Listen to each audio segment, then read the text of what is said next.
저희가 플리트몰을 2012년에 창업을 했는데요.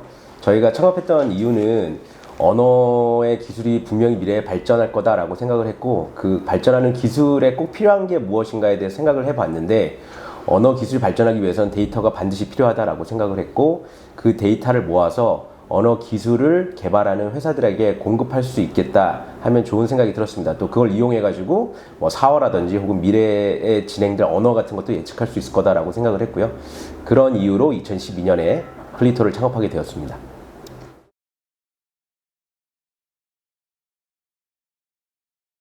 저희 회사는 예를 들어서 뭐 그런 기술 회사들을 사람의 뇌라고 비유를 한다면, 저희는 약간 학습지 같은 역할을 하고 있어요. 그래서 우리가 아이를 낳고 그 아이가 교육을 받기 위해서 어떤 교육기관에 가야 되는 것처럼, 그 아이를 보통 이제 구글 서비스라든지 우리가 보통 사용하는 AI 서비스라고 볼 수 있고요. 저희는 그 아이들을 가르치는 역할을 하고 있습니다.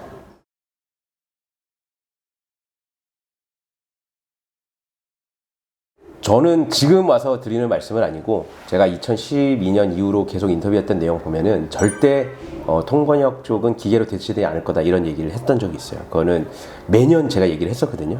2018년에 재밌는 게 인공지능이 발전하면 가장 사라질 것 같은 직업 1위로 통번역가가 올라왔습니다. 그 올라왔던 기사를 보면은 실제로 조사했던 사람들이 전문가가 조사한 게 아니라 취업 준비생들이 조사한 거를 근거 자료로 썼어요. 사실 취업 준비생들이 만든 그 설문을 근거 자료로 썼다라는 것 자체가 근거가 안 된다는 건데, 실제로 현재로서는 통번역가는 인공지능으로 대체될 직업에서 아예 올라오지도 않는 상황이고요. 전문가들이 볼 때.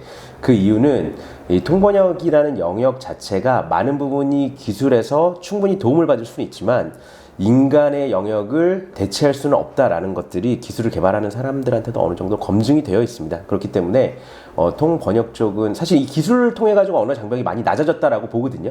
그러면 사람들이 그 언어에 대한 관심을 더 많이 갖게 되고, 그래서 통번역 영역에 좀 더 가깝게 다가갈 수 있는 계기가 됐다라고 생각을 하고 있고요.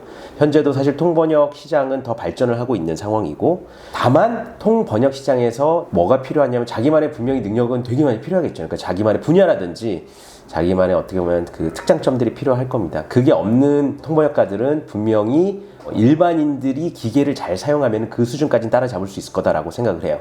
예를 들어서 요리사 같은 경우도 자기만의 특별한 요리 비법이 있지 않는 이상은 일반인들이 유튜브를 보고 요리를 따라잡을 수도 있는 거거든요. 그래서 지금도 보면은 예전이랑은 다르게 이 번역 시장이 되게 양분화되는 것들을 볼 수가 있어요. 그래서 능력을 갖고 있는 분들은 훨씬 더 좋은 환경에서 좋은 기회를 잡는 반면에, 그쪽으로 노력을 조금 기울이지 못하신 분들은 기계와 큰 차이가 없는 부분을 저도 보고 있습니다. 그렇기 때문에 뭐 다시 답을 말씀드리면, 이 통번역 시장은 기계에 완벽하게 대체되지는 않을 거다라고 저는 확신하고 있고요. 대신 통번역가 분들이 훨씬 더 좋은 성과를 이뤄내기 위해서는 그 자기의 분야에 대해서 끊임없이 공부를 하고 호기심을 갖는 게 필요하다고 생각하고 있습니다.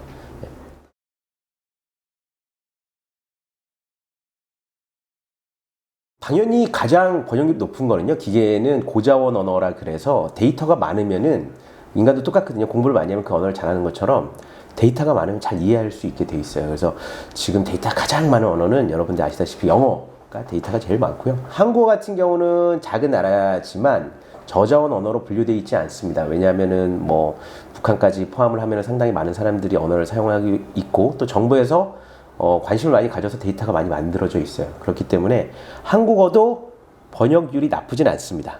또 한국의 네이버 같이 큰 IT 기업들이 한국 기술을 개발하고 있고 고유로. 다만 한국어 특성상 번역이 쉽지 않은 부분들이 분명히 존재를 합니다. 그래서 답은 영어를 비롯한 라틴어 계열은 상당히 번역률이 높다. 낮은 걸로 본다면 저자원 언어, 특이하게 고자원 언어인 아랍어는 번역이 상당히 저조하다. 번역 퀄리티가. 그거는 국가적 차원에서 데이터가 많이 부족한 것도 있고요. 여러분도 아시겠지만 이제 안미아라 그래서 이제 지방 방언들이 너무 많은 것도 있고, 예. 그래서 아랍어 같은 경우는 특이하게 고자원 언어인데도 번역률이 매우 낮다라고 말씀드릴 수 있을 것 같아요. 예.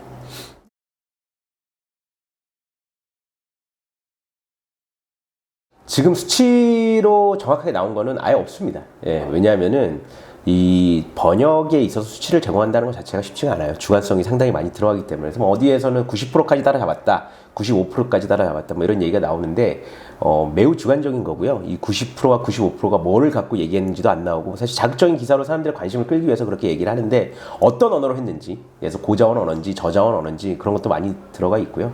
그렇기 때문에 지금 현재로서 어느 정도 따라잡았다라고 이렇게 객관적으로 얘기하기 쉽지 않은 거예요. 다만 그 영역이 소설 영역도 있고 그 다음에 비문학 영역도 있고 문학 영역도 있고 여러 가지가 있잖아요. 그런 부분에 있어서 우리가 일반적으로 알 수 있는 뉴스 영역, 객관적인 팩트를 갖고 전달하는 영역에 있어서는 기계가 상당히 사람을 많이 따라잡았다라고 봅니다. 다만 문학적인 영역이라든지 소설, 사람의 감정이 들어간 부분은 전혀 이 기계와 비교할 수 없을 정도로 사람이 월등한 성과를 보여주고 있고요.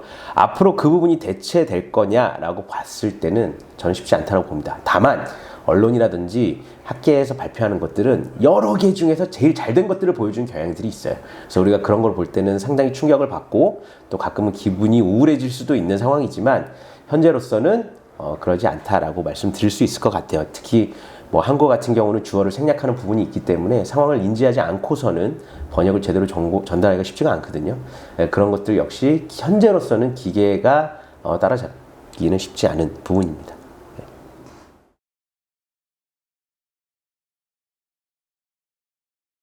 일단 저희가 많이 활용되는 분야랑 그 기계 번역이 많이 활용되는 분야랑 좀 다를 것 같은데요. 저희가 많이 활용되는 분야는 데이터를 모아서 공급해야 되기 때문에 보통 저희는 B2B로 일을 많이 합니다. 그렇기 때문에 인공지능 언어 엔진을 만드는 회사들, 음성 인식이라든지 번역이라든지 뭐 STT 뭐 이런 것들, OCR 이런 거 만드는 회사들이 저희 데이터를 많이 사가고 있고요. 그거를 통해서 여러분들이 사용하는 그런 AI 인공지능을 만들고 있는 상황입니다.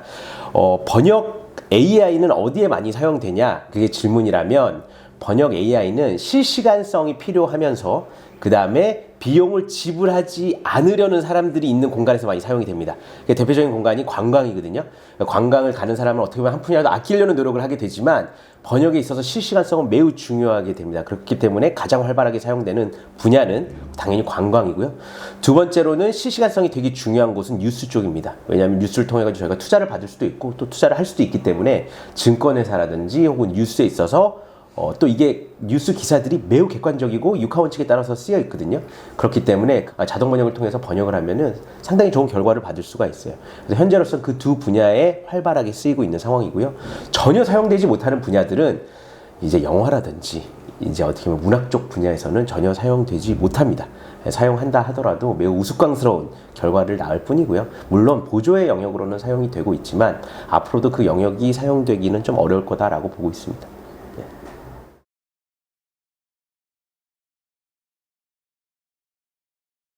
이제 저는 사실 제가 플리토어를 창업하게 된 계기가 저는 누구보다 언어를 좋아하는 사람이고요. 살아오면서 다양한 언어에 호기심을 갖고 배웠고 또 배우고 있습니다. 사실 통번역이라는 행위 자체가 매우 고귀한 행위라고 생각을 하고 있어요. 어떻게 보면은 다른 나라의 역사와 문화를 이해하고 또 그 언어가 갖고 있는 언어의 장벽을 저희가 노력을 함으로써 어떻게 보면 사람과 사람 사이를 이해시키려고 노력하는 되게 고귀한 직업이다라고 생각을 하고 있거든요.